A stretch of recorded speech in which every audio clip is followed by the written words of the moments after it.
kedepannya akan buat apa Bli kira-kira Bli? Spill sini nggak nih? Di tahun ini 2025 ada beberapa kegiatan yang akan kita kerjakan. Pertama itu yang paling dekat pengerupuan ini. Oh ya. Batu Bulan selalu ramai dikunjungi penonton, entah itu warga lokal ataupun pendatang atau orang yang sengaja datang ke Batu Bulan di lapangan Batu Bulan.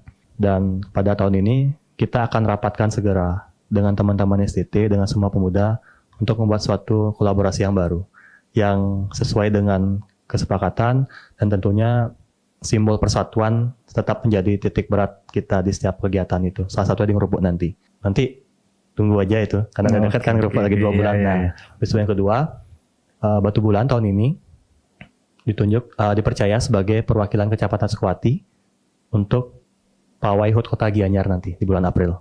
Oke. Gitu. Jadi pawai budaya. Ya, pawai budaya untuk HUT Kota Gianyar mewakili Kecamatan Sekuati. Itu juga nanti tunggu surprise-nya. Ada sesuatu pastinya kan. Dan yang lagi satu itu Perseni Batu Bulan. Tahun Perseni Batu Bulan yang ke-47. Terus ada, tidak pernah putus. Semenjak awalnya ada itu. Kita akan buat lebih menarik dan tentunya menjadi tempat untuk mencetak SDM potensi-potensi Batu Bulan ke depannya di bidang olahraga dan seni.